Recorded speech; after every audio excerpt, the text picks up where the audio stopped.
Thank God. സ്തോത്രം. അറിയാലോ, രതീഷാണ്. പിശാചിന്റെ ഏറ്റവും വലിയ തന്ത്രമാണ് ദൈവവചനത്തെ കൂട്ടിക്കളയുക.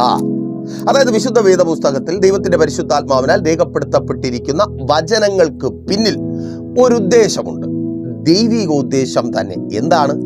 ആ വചനം വായിക്കുകയും കേൾക്കുകയും മനസ്സിലാക്കുകയും ചെയ്യുന്ന ഭക്തൻ അതനുസരിച്ച് അവൻ നേടിയെടുക്കേണ്ട ആത്മീയ ഭൗതിക നന്മകൾ, അവൻ്റെ അനുഗ്രഹങ്ങളുണ്ട്, അവൻ്റെ വാഗ്ദത്തങ്ങളുണ്ട്, അവൻ്റെ സന്തോഷമുണ്ട്, സമാധാനമുണ്ട്, നിത്യരക്ഷയുണ്ട്.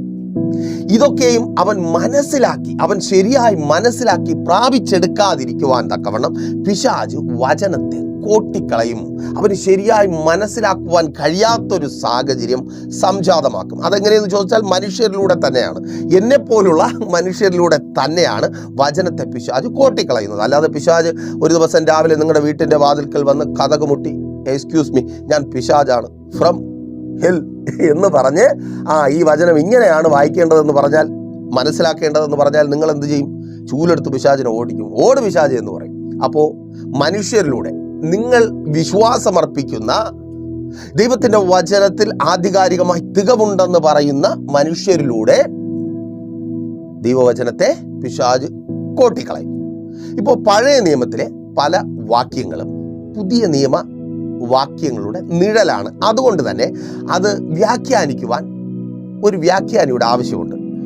ഷണ്ണൻ ഫിലിപ്പോസിനോട് പറയുന്നത് അപ്പോസ്തല പ്രവൃത്തികളുടെ പുസ്തകത്തിൽ നിങ്ങൾ കേട്ടിട്ടുണ്ടല്ലോ. എന്നാൽ പുതിയ നിയമത്തിലേക്ക് വരുമ്പോൾ, പ്രത്യേകിച്ച് സുവിശേഷങ്ങൾ, ഈ സുവിശേഷങ്ങൾ വ്യാഖ്യാനിച്ചു തരേണ്ട ആവശ്യമില്ല. കാരണം അത് സാക്ഷാൽ ദൈവം നേരിട്ട് ഈ ഭൂമിയിൽ വന്ന് മനുഷ്യർക്ക് മനസ്സിലാകും വിധം ലളിതമായി പറഞ്ഞതാണ്. പഴയ നിയമം എന്ന് പറഞ്ഞാൽ മനുഷ്യർ ദൈവത്തിൽ നിന്ന് കേട്ട് അല്ലെങ്കിൽ പ്രാപിച്ചെടുത്ത് നമുക്ക് പറഞ്ഞു തന്നതാണ്. അതുകൊണ്ട് അവൻ്റെ അറിവിനെ നമുക്ക് വ്യാഖ്യാനിച്ചു തരുവാൻ മറ്റൊരു അറിവുള്ളവൻ വേണ്ടി വരും.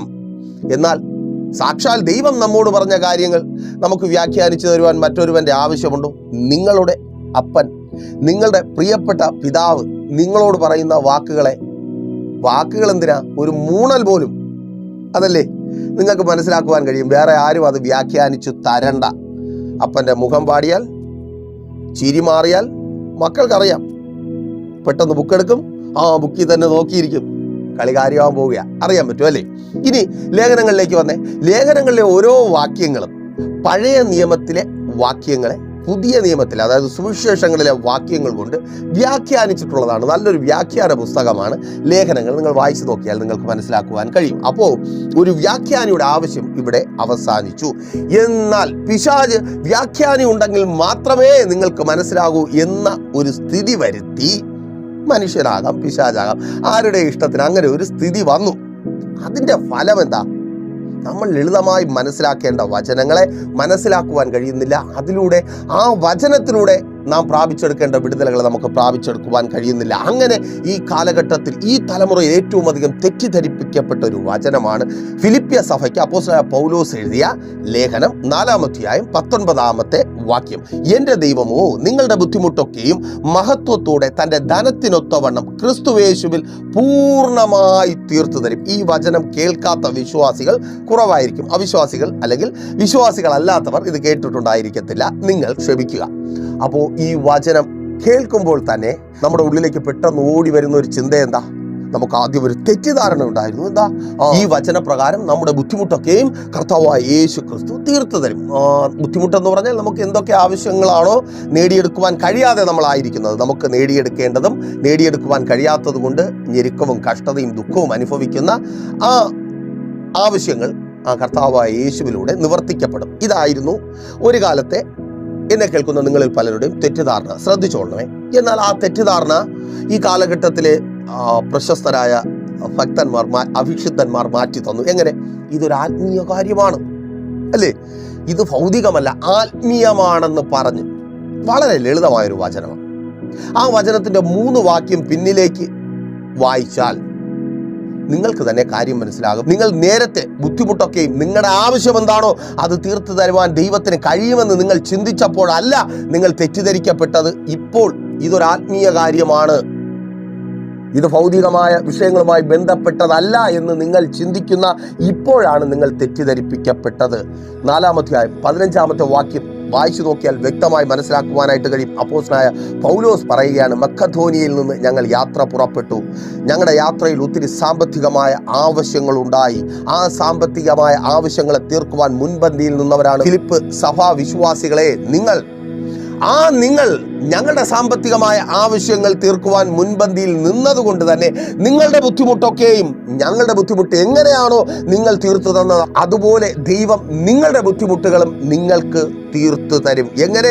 നിങ്ങൾ എങ്ങനെയാണോ ഞങ്ങൾക്ക് ബുദ്ധിമുട്ട് തീർത്തു തന്നത്, ശ്രദ്ധിക്കുക.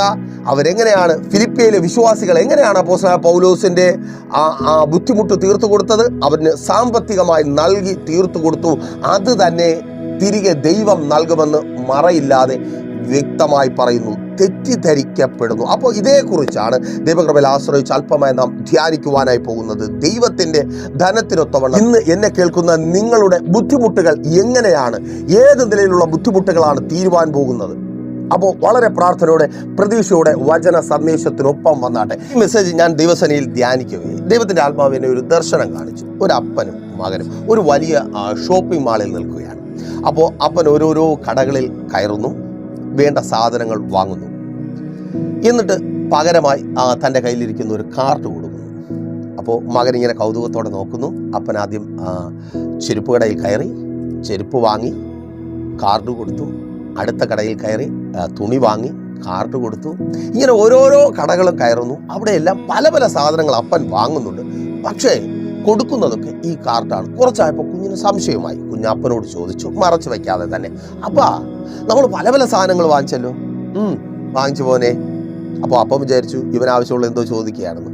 അല്ല, കുഞ്ഞ് ചോദിക്കുക, അപ്പം എല്ലാ സാധനങ്ങളും വാങ്ങിച്ചിട്ട് അപ്പം ആ കാർഡാണല്ലോ കൊടുത്തത്. അതെ, ഈ ഒരേ കാർഡ് കൊടുത്തപ്പോൾ എങ്ങനെയാ അപ്പം പല പല സാധനങ്ങൾ കിട്ടിയത്? ആ കുഞ്ഞിൻ്റെ നിഷ്കളങ്കമായ ചോദ്യം, അതിന് പിന്നിലെ സംശയം അപ്പന് മനസ്സിലായി. അപ്പൻ ഇങ്ങനെ ലളിതമായി പറഞ്ഞു കൊടുത്തു, മോനെ, അപ്പാക്ക് ഈ കാർഡ് തന്ന ബാങ്കിൽ അപ്പ കുറേ പൈസ നിക്ഷേപിച്ചിട്ടുണ്ട്. അപ്പോൾ ആ പൈസയ്ക്കൊത്തവണ്ണം ഈ കാർഡ് കൊടുത്ത് അപ്പൻ എന്ത് വേണമെങ്കിലും വാങ്ങുവാൻ കഴിയും. അപ്പൻ അവിടെ നിക്ഷേപിച്ചിട്ടുള്ളതിനൊത്തവണ്ണം അപ്പൻ ഈ കാർഡ് കൊടുത്ത് എന്ത് വേണമെങ്കിലും വാങ്ങാൻ പറ്റും. കുഞ്ഞിന് സംശയം തീരുന്നില്ല. കുഞ്ഞ് ചോദിക്കുക, അപ്പോൾ ഐസ്ക്രീം വാങ്ങാൻ പറ്റുമോ? അപ്പൻ ചിരിയോടെ പറഞ്ഞു, വാങ്ങാൻ പറ്റും. ടോയ്സോ വാങ്ങാൻ പറ്റും. കേക്കോ വാങ്ങാൻ പറ്റും. കുഞ്ഞിന് സന്തോഷമായി. അയ്യോ, ആ കുഞ്ഞിൻ്റെ ചോദ്യവും അപ്പൻ്റെ മറുപടിയും എനിക്ക് വളരെ സന്തോഷം തോന്നി. അങ്ങനെ സന്തോഷത്തോടെ ആയിരിക്കുമ്പോൾ ദൈവത്തിൻ്റെ ആത്മാവ് എന്നോട് പറഞ്ഞു, ഇതുപോലെ ദൈവം മനുഷ്യന് വേണ്ടി സൃഷ്ടിച്ച് സംരക്ഷിച്ച് പരിപാലിച്ചിരിക്കുന്ന നന്മകളൊക്കെ അനുഭവിക്കുവാനായി ഭക്തനെ പ്രാപ്തി നൽകുന്ന കാർഡാണ് കർത്താവായ യേശു ക്രിസ്തു. തിരിച്ചറിയുന്നവർക്ക് ഞാൻ ദൈവത്തെ സ്തുതിക്കുന്നു. അതെ, കർത്താവായ യേശു ക്രിസ്തു എന്ന കാർഡിലൂടെ ആ പിതാവ് ആ ഷോപ്പിംഗ് കോംപ്ലക്സിൽ നിന്ന് തനിക്ക് ആവശ്യമുള്ള സാധനങ്ങൾ വാങ്ങിയതുപോലെ ഭക്തന് കർത്താവായ യേശു ക്രിസ്തുവിലൂടെ തനിക്ക് വേണ്ടത് നേടുവാൻ കഴിയും. അല്ലെങ്കിൽ തനിക്ക് എന്താണോ ആവശ്യം അതിനൊത്തവണ്ണമുള്ളത് നേടിയെടുക്കുവാൻ കഴിയും. ഇവിടെ സ്വാഭാവികമായിട്ടും ഒരു സംശയം വരാം. ആ അപ്പനൊരു നിക്ഷേപമുണ്ടായിരുന്നു. ആ നിക്ഷേപത്തിൻ്റെ പരിധിയിൽ നിന്നുള്ള കാര്യങ്ങളാണല്ലോ വാങ്ങുവാൻ കഴിയുക. അപ്പോൾ നമുക്കൊരു പിതാവുണ്ട്. ആ പിതാവിൻ്റെ പക്കലാണ് ഈ നിക്ഷേപമുള്ളത്. എന്താണ് പിതാവിൻ്റെ പക്കലുള്ള നിക്ഷേപം? വിശുദ്ധ വേദപുസ്തകം തുടങ്ങുന്നത് തന്നെ അതിനെക്കുറിച്ച് രേഖപ്പെടുത്തിക്കൊണ്ടാണ്. ഭൂമിയിൽ മനുഷ്യൻ സൃഷ്ടിക്കപ്പെടുന്നതിന് മുമ്പേ തന്നെ അവൻ്റെ ജീവിതം മുൻപോട്ട് കൊണ്ടുപോകുവാൻ വേണ്ടതൊക്കെയും ദൈവം ഈ ഭൂമിയിൽ സൃഷ്ടിച്ചു. അങ്ങനെ നിറച്ച ഒരു ഭൂമിയിലാണ് ദൈവം മനുഷ്യനെ സൃഷ്ടിച്ചത്. അവന് വേണ്ടതൊക്കെയും കൊണ്ട് നിറച്ച ഒരു ഭൂമിയിലാണ് ദൈവം മനുഷ്യനെ സൃഷ്ടിച്ചത്. അപ്പോൾ സ്വാഭാവികമായിട്ടും നമുക്കൊരു സംശയം വന്നേക്കാം. അന്ന് എത്രയോ പല്ലായിരം വർഷങ്ങൾക്ക് മുമ്പ് ദൈവം സൃഷ്ടിച്ച് നിറച്ചത് കൊണ്ട് ഇന്ന് നമുക്കത് തൃപ്തിയാകുമോ, അല്ലെങ്കിൽ ഇന്ന് അത് മതിയാകുമെന്ന് നമുക്ക് ഉപയോഗിക്കുവാൻ കഴിയുമോ? അതിന് ഏറ്റവും നല്ല ഉദാഹരണമാണ് ഭൂമിയിൽ 2 മനുഷ്യർ മാത്രം സൃഷ്ടിക്കപ്പെടുന്നതിന് മുമ്പാണ് ദൈവം സമുദ്രത്തെ സൃഷ്ടിച്ചത്. ഉദ്ദേശം ആദവും ഹവ്വയും മീന് തിന്ന് ജീവിക്കുക. ഇന്ന് 700 കോടിയിൽ പരം ജനങ്ങൾ ഈ ഭൂമിയിൽ വസിക്കുന്നു എന്ന് അനൗദ്യോഗികമായ കണക്ക്. ഈ 700 കോടി മനുഷ്യരിൽ മത്സ്യം ഭക്ഷിക്കുന്ന എല്ലാവർക്കും തിന്നാനുള്ളത് ഇന്നും സമുദ്രത്തിലുണ്ട്. എപ്പോൾ 2 മനുഷ്യർ മാത്രമുള്ളപ്പോൾ അവർക്ക് വേണ്ടി ഒരുക്കപ്പെട്ട ആ സമുദ്രത്തിലെ സമ്പത്ത് ഇന്ന് 700 കോടി ജനങ്ങൾക്കും തൃപ്തി നൽകുന്നുണ്ടെങ്കിൽ അപ്പന്റെ നിക്ഷേപത്തിലുള്ളത് നിങ്ങളുടെ ആവശ്യങ്ങളെല്ലാം നിറവേറ്റുവാൻ മതിയായതാണ്. ഇത് നിങ്ങൾ തിരിച്ചറിയാതിരിക്കുവാൻ പിശാച് നിങ്ങളുടെ ഹൃദയ കണ്ണുകളെ കുരുടാക്കി കളയുന്നു. അതേ പ്രിയരെ, കർത്താവായ യേശു ക്രിസ്തുവിലൂടെ നിങ്ങളുടെ ആവശ്യങ്ങളൊക്കെയും നിങ്ങളുടെ ബുദ്ധിമുട്ടൊക്കെയും സർവശക്തനായ ദൈവം തീർത്തു തരും. യേശു ക്രിസ്തു എന്ന കാർഡ് നിങ്ങളുടെ കയ്യിലുണ്ടോ? നിങ്ങളുടെ ആവശ്യത്തിന് ഒത്തവണ്ണമുള്ളത് പിതാവായ ദൈവം നിങ്ങളുടെ ജീവിതത്തിൽ ചെയ്തു തരും. ആ ബുദ്ധിമുട്ട്, നിങ്ങൾ ഇന്ന് അനുഭവിക്കുന്ന മുൻപോട്ട് പോകുവാൻ കഴിയാത്ത വിധത്തിൽ നിങ്ങളെ വല്ലാതെ ഞെരുക്കുന്ന ആ ബുദ്ധിമുട്ട്, ആ സാമ്പത്തിക ബുദ്ധിമുട്ട്, ആ സാമ്പത്തികമായ ദാരിദ്ര്യം, അത് കർത്താവായ യേശു ക്രിസ്തുവിലൂടെ പിതാവായ ദൈവം നിങ്ങൾക്ക് തീർത്തു തരും. എത്ര പേർക്ക് സ്തോത്രം പറഞ്ഞ് ഏറ്റെടുക്കുവാൻ കഴിയും? അതെ, എൻ്റെ കർത്താവായ യേശു ക്രിസ്തുവിലൂടെ എൻ്റെ ഈ ഞെരുക്കം മാറും, എൻ്റെ ഈ ഇല്ലായ്മ മാറും, എൻ്റെ വീട്ടിനകത്ത് ദാരിദ്ര്യം മാറും. അതേ സഹോദര, ആ ജോലി സ്ഥലം മുഖാന്തരം തന്നെ നിന്റെ ജീവിതത്തിലെ ഞെരുക്കം മാറുവാൻ പോകുക. നീ ഇന്ന് ചെയ്യുന്ന അതേ ജോലി കൊണ്ട് തന്നെ നിന്റെ എല്ലാ ഇല്ലായ്മകളെയും മാറ്റി തരുവാൻ എൻ്റെ കർത്താവിന് കഴിയും. കാരണം നിന്റെ ജോലിയിലൂടെ കിട്ടുന്നത് വച്ചിട്ടല്ല നിന്റെ ബുദ്ധിമുട്ട് എൻ്റെ കർത്താവ് തീർക്കുന്നത്. അവൻ സ്വർഗത്തിൽ നിനക്ക് വേണ്ടത് ഒരുക്കിയിട്ടുണ്ട്. കർത്താവായ യേശു ക്രിസ്തു നിനക്കൊപ്പം ഉള്ളത് കൊണ്ട് കർത്താവായ യേശു ക്രിസ്തുവിലൂടെ സ്വർഗത്തിൽ നിനക്ക് വേണ്ടി ഒരുക്കിയിട്ടുള്ള ആ നല്ല ധനം കൊണ്ട് യേശുവിൻ നാമത്തിൽ നിന്റെ ബുദ്ധിമുട്ട് തീരുക, നിന്റെ ആ ഇല്ലായ്മ മാറുക. താങ്ക് ഗോഡ്, യേശുവിൻ നാമത്തിൽ അതങ്ങനെ സംഭവിക്കുന്ന കൃപയ്ക്കായി. അതെ, ആ ബുദ്ധിമുട്ട് കർത്താവായ യേശു ക്രിസ്തുവിലൂടെ പിതാവായ ദൈവം നിങ്ങൾക്ക് തീർത്തു തരും. എന്ത് വിഷയത്തെ സംബന്ധിച്ച് നിങ്ങൾ ബുദ്ധിമുട്ടുന്നുവോ ആ ബുദ്ധിമുട്ട് ദൈവത്തിന് തീർത്തു തരുവാനായിട്ട് കഴിയും. അതൊരു പക്ഷേ നിങ്ങളുടെ ഫാമിലി ലൈഫിലായിരിക്കാം ആ ബുദ്ധിമുട്ടുള്ളത്.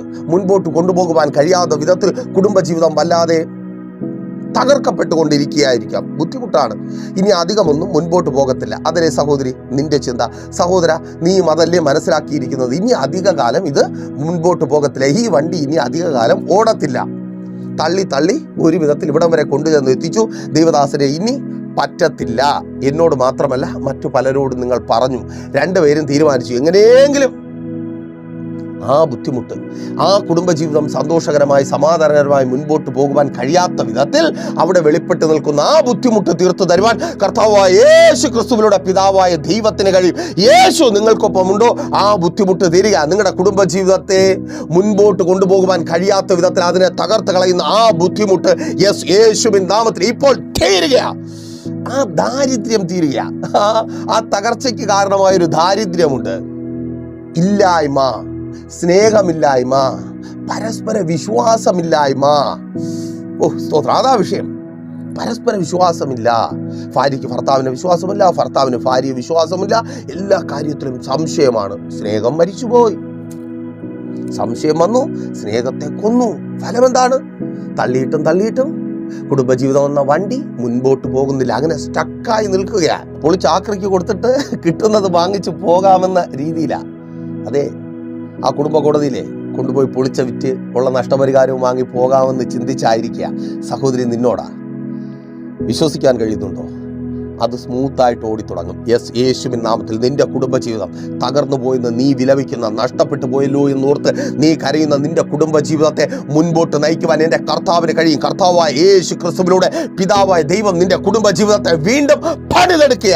യേശുവിൻ നാമത്തിൽ അതങ്ങനെ സംഭവിക്കുന്ന കൃപയ്ക്കായി സ്തോത്രം പറഞ്ഞ് ഏറ്റെടുക്കുക. സഹോദര, അതങ്ങനെ സംഭവിക്കുക. നഷ്ടപ്പെട്ടു പോയ നിന്റെ ഭാര്യ മടങ്ങി വരിക. തകർന്നു പോയ നിന്റെ കുടുംബജീവിതം അത് പണിതുയർത്തുവാൻ വേണ്ടത് കർത്താവായ യേശു ക്രിസ്തുവിലൂടെ, ഒരിക്കൽ കൂടെ കർത്താവായ യേശു ക്രിസ്തുവിലൂടെ പിതാവായ ദൈവം നിന്റെ ജീവിതത്തിൽ ചെയ്യും. അതിന് വേണ്ടതും അവൻ്റെ പക്കലുണ്ട്. സ്തോത്രം. പുരുഷൻ ഒറ്റയ്ക്കായിരുന്നു. അവൻ ഒറ്റയ്ക്കായിരിക്കുന്നത് നല്ലതല്ല എന്ന് ദൈവം തിരിച്ചറിഞ്ഞു. അവനൊരു തക്ക തുണയെ ദൈവം കൊടുത്തു. ആ കൊടുക്കുവാൻ വേണ്ടതും ദൈവത്തിൻ്റെ പക്കലുണ്ടായിരുന്നു. ഇന്ന് എന്നെ കേൾക്കുന്ന സഹോദര, നീ ഒറ്റയ്ക്കായിരിക്കുന്നത് നന്നല്ല എന്ന് കണ്ട് ഇന്നലകളിൽ നിനക്കൊരു തുണയെ ദൈവം തന്നു. പിശാച് അവളെ നിന്നിൽ നിന്ന് അടർത്തി മാറ്റി നിന്നെ വീണ്ടും തനിച്ചാക്കി. അതെ, നിന്നെ തനിച്ചാക്കിയ പിശാചിന്റെ പദ്ധതികളെ തകർത്ത് അവളെ പിന്നെയും നിന്റെ ജീവിതത്തോട് ചേർത്ത് വയ്ക്കുവാൻ എൻ്റെ ദൈവത്തിന് കഴിയും. യേശുവിൻ നാമത്തിൽ സ്തോത്രം പറഞ്ഞ് ഏറ്റെടുക്കുക. അതങ്ങനെ സംഭവിക്കുവാൻ പോവുക. പിശാചിന്റെ തന്ത്രങ്ങൾ തകർക്കപ്പെടുവാൻ പോവുക. എൻ്റെ ദൈവത്തിന് കഴിയും. എൻ്റെ കർത്താവിന് കഴിയും. നിന്റെ ജീവിതത്തിൽ നിന്ന് നഷ്ടപ്പെട്ടു പോയതിനെ തിരികെ തരുവാൻ, നഷ്ടപ്പെട്ടു പോയ ആരോഗ്യത്തെ തിരികെ തരുവാൻ അതേ സഹോദര, സഹോദരി, മാതാവേ, പിതാവേ, കുഞ്ഞെ, എൻ്റെ കർത്താവിന് കഴിയും. അർത്ഥം, നിന്നെ സൗഖ്യമാക്കുവാൻ എൻ്റെ കർത്താവിന് കഴിയും. അവൻ ഇപ്പോൾ വേഗത്തിലോടുന്ന വചനം അയച്ച് നിന്നെ സൗഖ്യമാക്കുക. യെസ്, യേശുവിൻ നാമത്തിൽ മരിച്ചുപോയ അവയവങ്ങളെ പുനർനിർമ്മിക്കുവാൻ അറിവ് അവനുണ്ട്. സ്തോത്രം. ഒരു ഉറക്കത്തിൽ ഒരു ശസ്ത്രക്രിയ നടത്തി മുഴു രൂപത്തിൽ ഒന്നിനെ സൃഷ്ടിച്ച് ആദമിനെ ഞെട്ടിച്ച ദൈവം ഇന്ന് എന്നെ കേൾക്കുന്ന ചിലരെ ഞെട്ടിക്കുവാൻ പോകുക.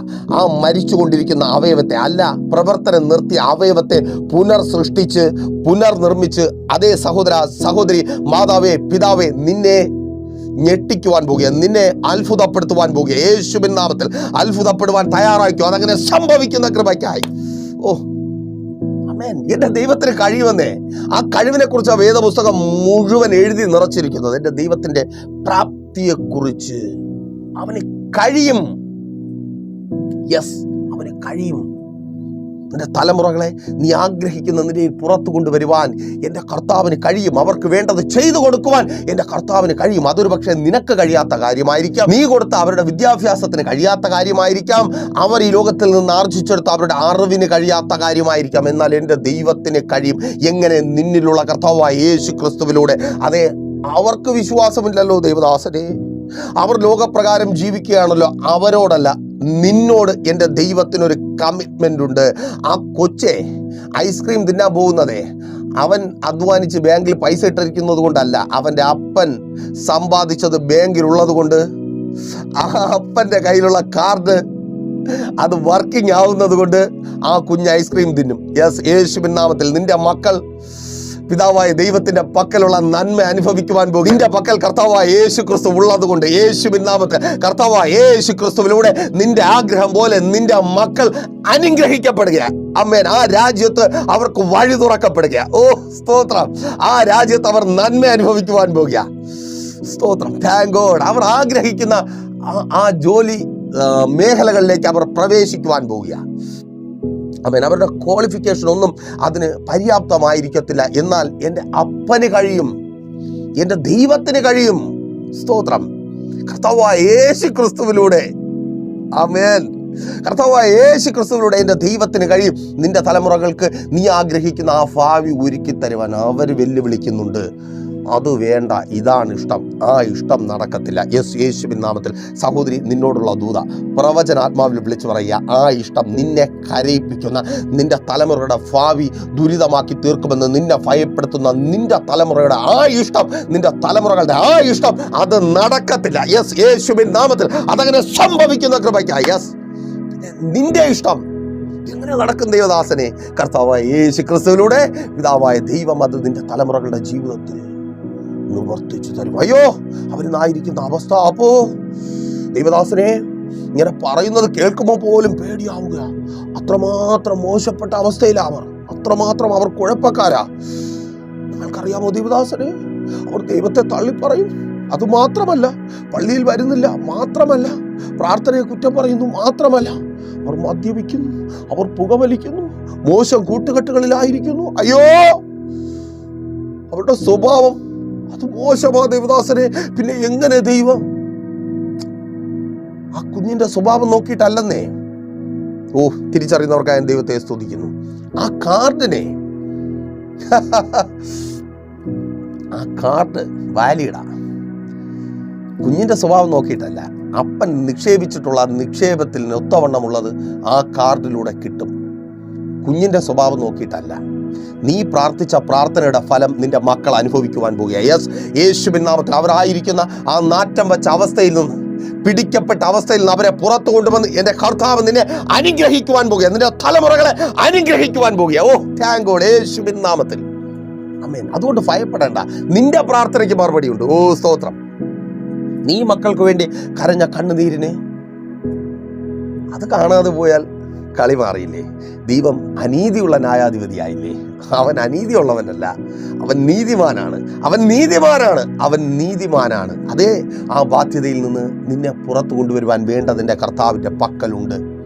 ഒരു ബാങ്കിനും നിന്നെ വിശ്വാസമില്ലായിരിക്കാം, കടം തരുന്നവർക്ക് നിന്നെ വിശ്വാസമില്ലായിരിക്കാം, നീ സഹായം അന്വേഷിക്കുന്നവർക്ക് നിന്നെ വിശ്വാസമില്ലായിരിക്കാം. എന്നാൽ നിന്റെ പക്കൽ കർത്താവായ യേശു ക്രിസ്തു ഉള്ളത് കൊണ്ട് എൻ്റെ ദൈവത്തിന് നിന്നെ വിശ്വാസമാണ്. അവൻ ആ കടത്തിൽ നിന്ന് പുറത്തു കൊണ്ടുവരുവാൻ പോകുക. വിശ്വസിക്കുന്നവർ സ്തോത്രം പറഞ്ഞ് ഏറ്റെടുത്തോ. നീ ആ കടത്തിൽ നിന്ന് പുറത്തു വരുവാൻ പോകുക. നിന്റെ ബിസിനസ് ആ കടത്തിൽ നിന്ന് പുറത്തു വരുവാൻ പോകുക. അതിനൊരു അഭിവൃദ്ധി ഉണ്ട്. ഓ റാഷിഖാറാത്തെ യേശുവിൻ നാമത്തിൽ അതങ്ങനെ സംഭവിക്കുന്ന കൃപയ്ക്കായി. ആമേൻ.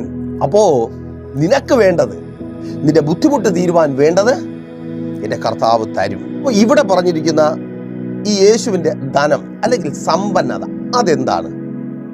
ശ്രദ്ധിച്ചോ. അവൻ ദൈവമാണ്, അവൻ സാക്ഷാൽ ദൈവമാണ്. അത് തന്നെയാണ് ആ ധനം. ആമേൻ. അവൻ ദൈവമായതുകൊണ്ട്, ശ്രദ്ധിച്ചോളണേ, കർത്താവായ യേശു ക്രിസ്തു സാക്ഷാൽ ദൈവമായതുകൊണ്ട് അവന് ഒന്നും അസാധ്യമല്ല. ദൈവം സമം ഒന്നും അസാധ്യമല്ലാത്തവൻ, ഒന്നും അസാധ്യമായില്ലാത്തവൻ, സകലത്തിനും മതിയായവൻ, അല്ലേ? അതല്ലേ ദൈവം. അപ്പോ ആ ധനം അവൻ ദൈവമാണെന്നുള്ളതാണ്. ദൈവത്തിന് സകലതും സാധ്യം. അല്ലെങ്കിൽ ഇനി ദൈവത്തിന് എന്തെങ്കിലും കഴിയുന്നില്ല എങ്കിൽ അവൻ ദൈവമല്ല. അവൻ്റെ ധനം അത്രമാത്രം പരിമിതമാണ്, അവൻ്റെ കഴിവുകൾ അത്രമാത്രം പരിമിതമാണ്. അർത്ഥം, ആരെങ്കിലും കർത്താവായ യേശു ക്രിസ്തുവിന് എന്തെങ്കിലും അസാധ്യമെന്ന് പറയുന്നു എങ്കിൽ അവർ കർത്താവായ യേശു ക്രിസ്തുവിൻ്റെ ദൈവത്വത്തെ തള്ളിപ്പറയുന്നു. അങ്ങനെയുള്ളവരെ കുറിച്ച് അപ്പോസ്തലനായ യോഹന്നാൻ തൻ്റെ 1-ാമത്തെ ലേഖനം 4-ാം അധ്യായത്തിൽ പറയുന്നു, അവർ എതിർ ക്രിസ്തുവിൻ്റെ ആത്മാവുള്ളവർ. എന്നെ കേൾക്കുന്ന നിങ്ങൾ ഇനി PhD ഒന്നും എടുക്കേണ്ട. എതിർ ക്രിസ്തുവിൻ്റെ ആത്മാവുള്ളവരെ തിരിച്ചറിയുവാൻ, പിശാചുക്കളെ തിരിച്ചറിയുവാൻ ഇനി PhD എടുക്കേണ്ട. ഇത്രമാത്രം മതി. ആരെങ്കിലും യേശു ക്രിസ്തുവിന് എന്തെങ്കിലും ഒരു കാര്യം കഴിയത്തില്ല എന്ന് പറഞ്ഞാൽ അവൻ പിശാചാണ്, പിശാചിൻ്റെ സന്തതിയാണ്. അവനെ വിളിക്കുവാൻ വേറെ വാക്കില്ല. ഓ സ്തോത്രം. ചുറ്റുപാട് നോക്ക്.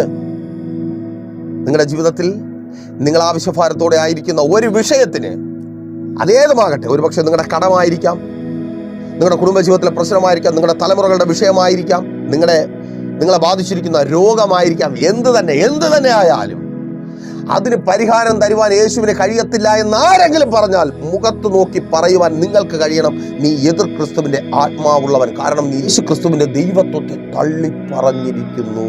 സ്തോത്രം. തിരിച്ചറിയുന്നവർക്കായി ദൈവത്തെ സ്തുതിക്കുന്നു. അപ്പോൾ ഇത്രയേ ഉള്ളൂ. ദൈവത്തിന് സകലവും സാധ്യം.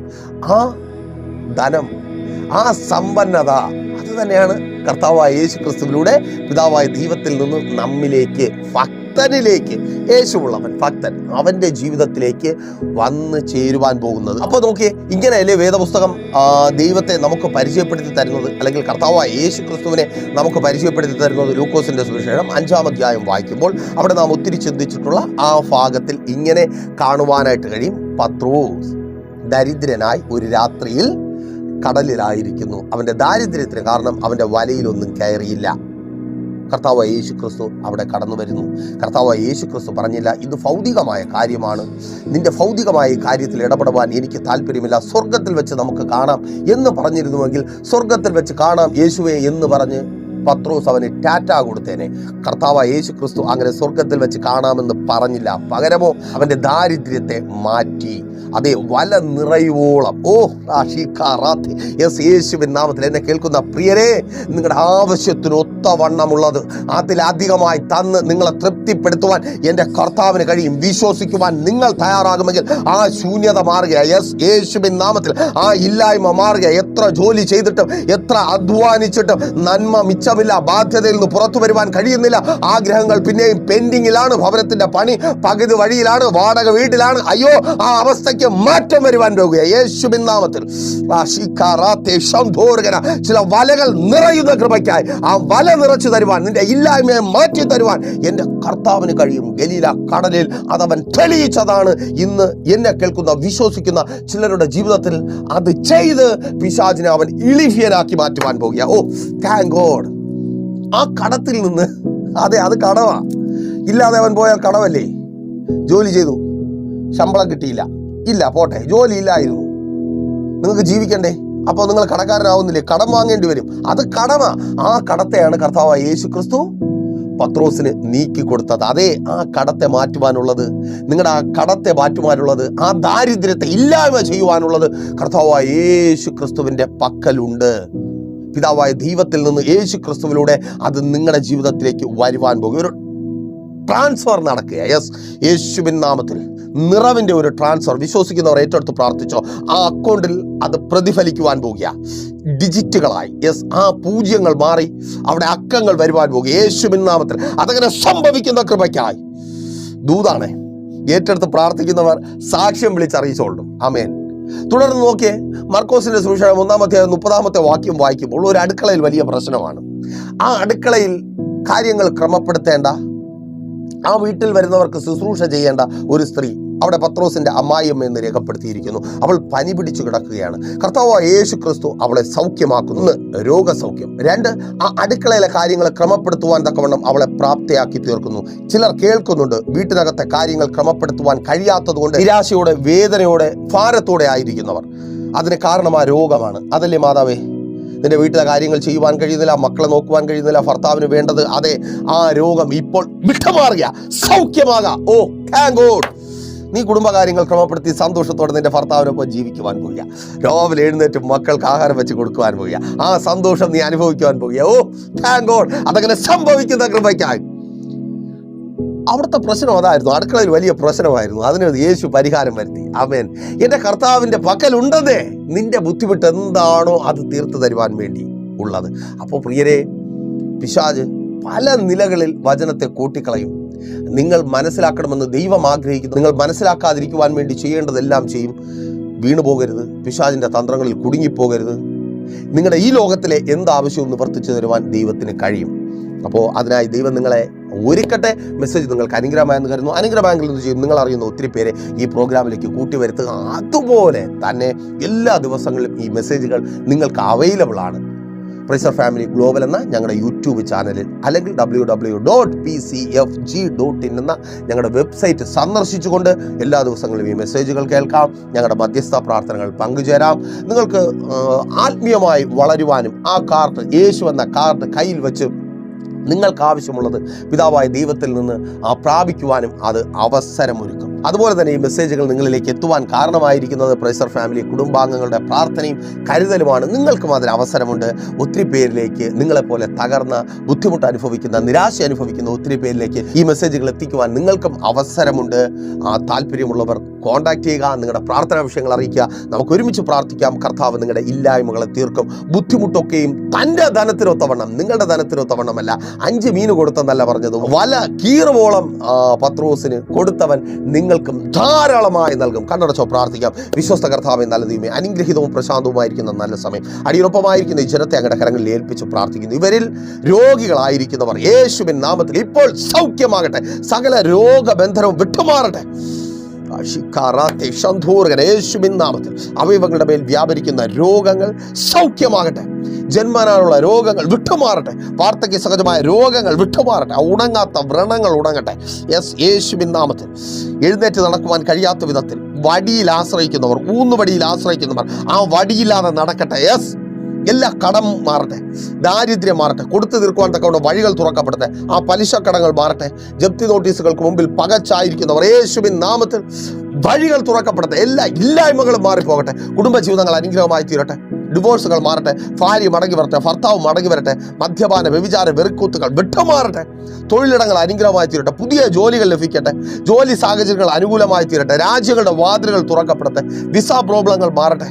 ലഭിക്കേണ്ട നന്മകളുടെ മേൽ അവകാശം പറയുന്ന സകല വെല്ലുവിളികളും അഴിഞ്ഞു മാറട്ടെ. തലമുറകളുടെ മേലുള്ള അവകാശവാദങ്ങൾ മാറിപ്പോകട്ടെ. അവിടെ വിദ്യാഭ്യാസം അനുഗ്രഹമായി തീരട്ടെ. ഉദരഫലങ്ങൾ ജനിക്കട്ടെ. വിവാഹ ബന്ധങ്ങൾ ഉണ്ടാകട്ടെ. പുനർവിവാഹങ്ങൾ നടക്കട്ടെ. യെസ്, എല്ലാ ഇമ്പോർട്ടൻറ്റും മാറട്ടെ. ഉറക്കമില്ലായ്മകൾ മാറട്ടെ. സ്ട്രെസ്സുകൾ മാറട്ടെ. യെസ്, യേശുവിൻ നാമത്തിൽ. ഭവനങ്ങൾ പണിയട്ടെ. വാടക വീടുകളെന്ന നിരാശ മാറട്ടെ. വാഹനങ്ങൾ വാങ്ങട്ടെ. വസ്തു കച്ചവടങ്ങൾ നടക്കട്ടെ. വിൽപ്പനകൾ നടക്കട്ടെ. എല്ലാ ബിസിനസ്സുകളും, ചെറുതും വലുതുമായ ബിസിനസ്സുകൾ അനുഗ്രഹമായി തീരട്ടെ. പുതിയ കോൺട്രാക്റ്റുകൾ ഉണ്ടാകട്ടെ. സഹായികൾ ഉണ്ടാകട്ടെ. ശുശ്രൂഷകന്മാർ അനുഗ്രഹിക്കപ്പെടട്ടെ. തലമുറകളിലേക്ക് ശുശ്രൂഷകൾ കൈമാറ്റം ചെയ്യപ്പെടട്ടെ. പിതാവിന്റെ പുത്രന്റെ പരിശുദ്ധാത്മാവിന്റെ നാമത്തിൽ ഈ ജനത്തെ അടിയൻ അനുഗ്രഹിച്ചു പ്രാർത്ഥിക്കുന്നു. അനുഗ്രഹമാക്കി പരിപാലിക്കും. വലിയ സാക്ഷ്യത്തിനായിരിക്കും യേശുവിൻ നാമത്തിൽ തന്നെ. ആമേൻ. അപ്പോൾ പറക്കാതെ നിങ്ങളുടെ വിലയേറിയ അഭിപ്രായങ്ങളും നിർദ്ദേശങ്ങളും ഞങ്ങളെ അറിയിക്കുമല്ലോ. അടുത്ത ആഴ്ച ഇതേ സമയം നാം ഇപ്പോൾ ഒരുമിച്ചായിരുന്നു കേട്ട് അനുഗ്രഹം പ്രാപിച്ച പ്രൈസർ ഫാമിലിയുടെ ഇത് നിങ്ങളുടെ വിടുതൽ നേരമെന്ന പ്രതിവാര വചന സന്ദേശത്തോടൊപ്പം തന്നെ ദൈവം അനുവദിച്ചാൽ നാം ഒരുമിച്ചായിരിക്കും. അതുവരേക്കും പ്രിയരെ, ഹാവ് എ നൈസ് ഡേ. പ്രീഷർ ഫാമിലി ഗ്ലോബൽ മിനിസ്ട്രിയുടെ വിശുദ്ധ സഭാരാധന എല്ലാ ഞായറാഴ്ചയും രാവിലെ 10 മണി മുതലും എല്ലാ വെള്ളിയാഴ്ചകളിലും ഉപവാസവും ഓൺലൈൻ മധ്യസ്ഥ പ്രാർത്ഥനയും രാവിലെ 11 മണി മുതലും ഞങ്ങൾ നിങ്ങൾക്കായി ലൈവിൽ പ്രാർത്ഥിക്കുന്നു. നിങ്ങളുടെ പ്രാർത്ഥനാ വിഷയങ്ങൾ കമന്റ് ചെയ്യുക. പ്രീഷർ ഫാമിലി ഗ്ലോബൽ എന്ന നമ്മുടെ യൂട്യൂബ് ചാനലിലൂടെ നിങ്ങൾ ലോകത്തിന്റെ ഏത് ഭാഗത്തായിരുന്നാലും ഞങ്ങൾക്കൊപ്പം ചേർന്ന് പ്രാർത്ഥിക്കുവാനും ആരാധിക്കുവാനും അവസരമുണ്ട്. നേരിട്ട് ആരാധനയിൽ പങ്കെടുക്കുവാനും വിടുതൽ പ്രാപിക്കുവാനും ആഗ്രഹിക്കുന്നവർ ഞായറാഴ്ച രാവിലെ കാർഷിക കോളേജിനടുത്ത് കാക്കാമുല ചാമ്പവിളയിലെ പ്രീഷർ ഫാമിലി വർഷിപ്പ് സെന്ററിലേക്കും ഞായറാഴ്ച വൈകുന്നേരം 3 മണിക്ക് നെയ്യാറ്റിൻകര അമരവിള താന്നിമൂട് സുമംഗലി ഓഡിറ്റോറിയത്തിന് സമീപമുള്ള MS പ്ലാസയിലേക്കും കടന്നു വരിക. നിങ്ങളുടേതായ ഒരു വിഷയത്തിനു വേണ്ടി പ്രാർത്ഥിക്കുവാനും കൗൺസിലിംഗിനുമായി സ്ക്രീനിൽ കാണുന്ന നമ്പറിൽ കോൺടാക്ട് ചെയ്യുക. നിങ്ങൾക്കും ഈ പ്രോഗ്രാം സ്പോൺസർ ചെയ്യുവാനും കർത്താവായ യേശുക്രിസ്തുവിന്റെ സുവിശേഷം അനേകരിലേക്ക് എത്തിക്കുവാനും അവസരമുണ്ട്. പ്രാർത്ഥനയോടെ വിളിക്കുക. ആമേൻ.